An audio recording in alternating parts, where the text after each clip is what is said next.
I'm an intel guy by trade. This stuff is not for social media consumption. We got this to Secret Service. We did the whole gamut and got everything pushed to them, and that's why Trump was pushing a lot of this stuff out when he was, because we had told the Secret Service and they had the reporting and everything else.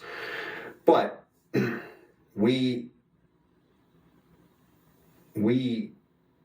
have not, to my knowledge, have not recovered those man pads. Now, I'm not privy to that, but what I do know we have done is we have apprehended the couriers on a second run of theirs, and we have local law enforcement got together with federal law enforcement and rolled up the safe house in, I will not say that on this show, but they rolled up the safe house where it was, and we have since identified what that issue was on the border. Now, let me just. Where did they come through? They came through an actual point of entry, in a legal point of entry along the border. I'd have to pull up the original reporting, but we had the actual. So we now have Iranian missiles. Who knows how many? And inside the United States. That is not something you're going to see in a lot of places. Like I said, I didn't even want to talk about it. It was one of those things where I was just amplifying what he was putting out already, because I was like, man, I don't know about putting this out. But it was something we found was pertinent, because at the time, Trump was still campaigning. He was flying around, and there was the reports were their intent was to take down Trump's airplane. So at the time, Secret Service switched things up a bit, and allegedly, from what I've told, they started flying him around on charters for a while until they could identify and kind of mitigate that threat. But that was the reporting stream that was coming out at the time. Feds handled it, off my plate. You know, I mean, I'm with you on the not releasing certain things on social media. I understand that, but on the other hand, it seems to be the only way to demand any type of accountability or get this and force FBI, Homeland, whoever else is involved to dive into this shit and actually take part. And that's what we've been doing here on the show with Scott Mann, retired Lieutenant Colonel Green Beret, Sarah Adams, former agency targeter. We brought on Legend, who's an Army intelligence guy who goes by Legend because he doesn't want to reveal his name because he still is very involved. And we even went all the way to Vienna to interview Commander Massoud, the leader of the National Resistance Front in Afghanistan. And, you know, we've been talking about this stuff for a year. We got it to Congress. Congressman out of Knoxville, Tennessee, Tim Burchett, sent a bill up. It's literally about we need to stop funding the Taliban, $40 to $87 million a week. The Taliban has set up multiple NGOs within Afghanistan, and basically what we're doing is sending loads of cash to NGOs that the Taliban had set up. We're funding our own demise, and nobody's fucking paying attention.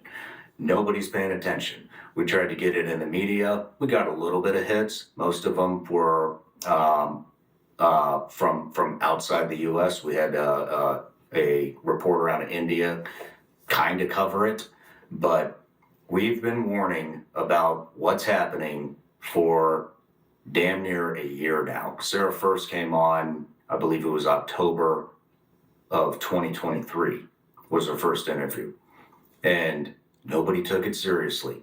Now we have the New Orleans attack. We have Iranian missiles. We have these invisible bombs. Do you know about the invisible bombs? So now these terrorist organizations have developed invisible bombs that will get through metal detectors, any kind of screening device that's out there, and they brag about this. And now we just did a Twitter Spaces with Sarah Adams, and they are now bragging that what we know about the invisible bomb, it's now even more advanced than it was before. So that means they can get this into stadiums, they can get this into airports, they can get this pretty much anywhere they want, because you cannot detect it. That's scary. Yeah. Great. So, for the people out there, look, there's no stopping what's here. You cannot stop this. Nope, you can't roll back. Not with what we have already in here. We have sleeper cells. Yep. We're already getting reports that we're already getting reports that, I just lost my train of thought. Oh, we're already getting some reports that there may be more involved in the Louisiana, New Orleans attack that they're not releasing. We also, I'll tell you this, there's a group of people flying around and basically briefing up different departments, governors about what's coming, how to deal with it in their communities. There are deputies in New Orleans who put in requests for training on how to take care of a threat like this, and those fucking requests were denied. They were denied. And so what I basically want to say is it's going to be a bloody 2025. I think that's very obvious. And so for those of you that are looking for something to do and if finally come to the realization that our government is failing us, here's what you need to do. You need to get with your local communities. You need to, especially schools. Schools are very vulnerable no matter how many active shooters we have in the schools. The infrastructure that's been put in, which is minimal to none, a lot of schools still have none.